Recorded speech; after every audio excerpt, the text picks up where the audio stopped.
Hello out there, Facebook world and YouTube land.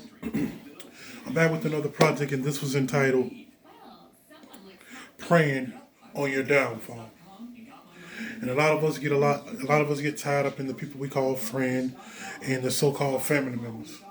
But believe it or not, those are some of the ones that are praying on your downfall more than ever. The ones that are closest to you to learn your weaknesses. And I said this in Poverty Stricken and Small Mind, one of my past projects. You can go and look it up. It's on my old page, ZTLSG, if you want to go and look into it. But the people that are closest to you are some of your biggest haters, your biggest enemies. Those are the ones that's praying on your downfall.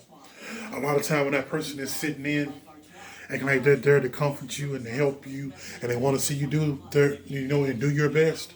That's the person that's there. They're sitting in to make sure that you still struggle, to make sure you still hurt, to make sure you still need them in one way or another.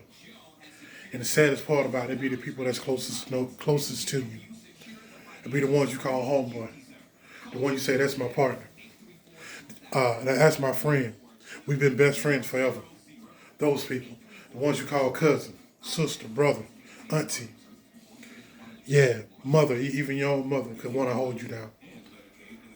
See, the sad thing about it, you have to take that denial out of your mind and to let that denial mental block down and see things for what they really are.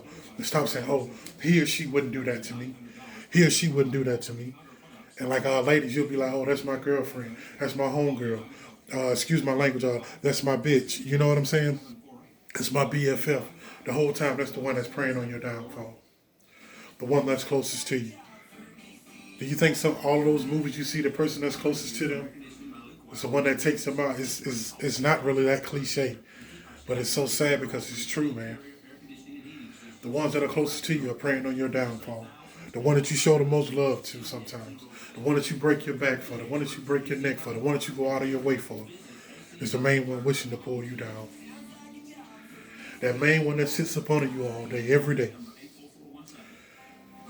They could be learning from you. They could just like your company, but the whole time they envy you. They're jealous of you because of the position that you're in, the blessings that you get, the favor that you have, the love you get from everyone. They're envious of it. They'll go out of their way just to make it disappear, and you no longer possess it. And the craziest part about it, man, I was thinking back, man, when this guy got killed, and it was someone, and the hit came from someone that he knew, and he tried to give the guy everything he had on him. He had money on him, he had jewelry on him, everything. And the saddest part about it, the guy said, "I don't even want what you got. I just don't want you to have it." That's preying on someone's downfall. You hate them that much. You don't even want the possessions that God has blessed them with. You just don't want to see them with it. That's how much hate, envy, and malice that you have in your heart. See, I could never hate on anyone. I could never pray on the next person's downfall. Because it says it in the Bible, do unto others as you want done to you, and you reap what you sow. But a wise man that I follow named Napoleon Hill, he said, what you do to and for another, you do to and for yourself. So be careful what you're doing to somebody else because you're doing the same thing to yourself in return. And this before I even knew of these teachings, I just could never be envious and jealous of another man. I could never try to look down on another man because that would make me no better than the people that look down on me, the people that were jealous of me. Because in my mind, I always knew anything that you're doing, I can do it just as good, but I strive to do it better. I never had an envious heart towards no one.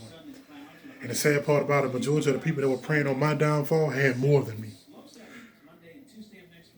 They just didn't have the intelligence that I have, the dazzling personality that I have, how charming I am, how intelligent I am. So they didn't possess these things. They had the materialistic things, and they still couldn't win. That's why they prayed on my downfall. And the whole time they were praying on my downfall, God was letting me shine and prevail right in their face. Every time they threw something at me, my father already had his arm around me. He blocked it. And a lot of you guys are like that. And the crazy part about it, he's seen you signs. It's warning before destruction. It's always going to be warning before destruction. He sends you signs. It's on you if you take heed to him or not. And you put your blinders on. It is on you. But I promise you, he sends you signs each and every time. Yeah, when you got that envious backbiting naysayer, that jealous heart, malice-hearted, angry, upset because you're in the position that you're in, and they wonder why they keep trying to throw something at you and you won't fall. Because God keeps pulling you up the more and more they try. This has been done, man. I mean, like, people are praying your downfall so much. There's some people that wanted the people to fall so much. They went in and took that person out or tried to kill that person. A lot of times, that person is in such God favor, you still can't win. Yeah, but man, be careful who y'all keeping company with, man. Because that person that praying on your downfall is closer than you think. Yeah. You thinking they're supposed to be behind you, rooting you on, uplifting you, encouraging you, and encouraging you and giving you that push and giving you that support. The whole time it's disguised love. It's hate and it's envy behind that. Instead of them, they encourage you out loud, but behind your back, they pray against everything that's coming to you. Everything that you tell them, they wish that you don't get it. They try their best to make you stoop to their level. They hate the position that you're in. They hate the things that come your way, the blessings that you get, and how you just make everything happen so easily. Because I got favor. I got confidence. I got courage. I got ambition. I'm knowledgeable. I'm intelligent.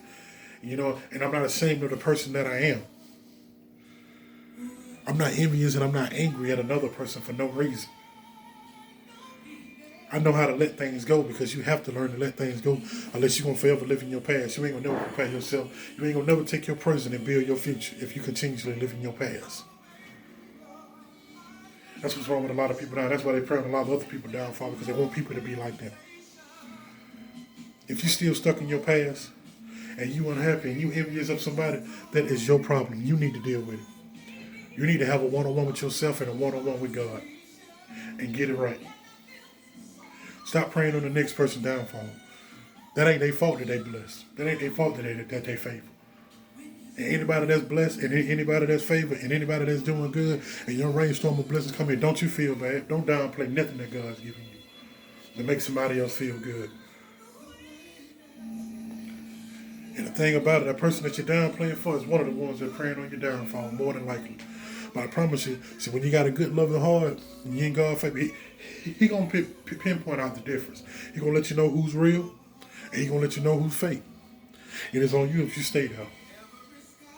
It's on you if you feed into the ignorance and the stupidity and the negativity and all those negative feelings and emotions that come with dealing with those type of people. It's solely up to you.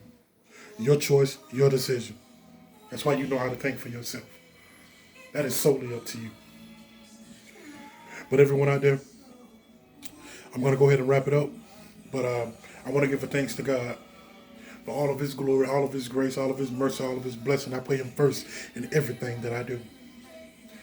And I want to thank each and every one of you guys out there sincerely from my heart. I appreciate you guys for all the love, all the support, all of the likes, all of the shares. I appreciate everyone that's been down with me from day one. And I appreciate everybody who's a newcomer that likes my craft, and likes what I'm doing as far as my poetry and my speeches and what I'm doing with the freestyles. I appreciate you guys, man.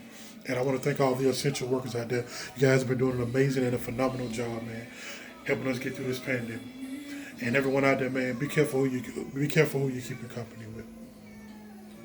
Because every smiling face ain't a real smiling face. Every compliment ain't sincere from the heart and wishing you the best. Everybody that's sitting at your table ain't with you. Jesus had 12 disciples. And the one that he took kind of favor to, well, he didn't show favor to us, but he took favor to, was the one that betrayed him. So be careful who you're keeping company with, because everybody ain't playing for you now. And I said this in one of my past and I said this is one of my past little speeches I was actually working out. Everyone that's in that boat with you, they ain't ruined. And then the crazy part about it, you'll come to realize that you're really ruined by yourself, just you and God. Everybody else drilling holes. Because they don't want to see you prevail, and they don't want to see you go as far as God has planned for you. But the thing about it, you can't stop it. You can't stop nothing he has for you. Because when he start moving things out your way, let him move them. When he start exiting people out of your life, let them people go. I promise you, he's opening up some doors, man. I promise you, he's opening up some doors that are just unbelievably, remarkably, man, just phenomenal for you. And it's working in your favor. The prosperity and abundance that he has for you, man, the blessing and the favor that he has for you, when he start moving those people that's praying on your downfall out of your way, let them go. Let them go. When he move him out your way, let him go. Don't run back to him. Don't not run back to him. I moved him out of your way for a reason. And let what he has in store for you come pouring in. But everyone out there, man, I just want to say, man, thank you guys, man, again, for all the love and all the support. And everyone out there, be good, be careful, maintain and keep the love in your heart. Stay away from negativity and stay tuned, everyone. I have more to come. Thank you.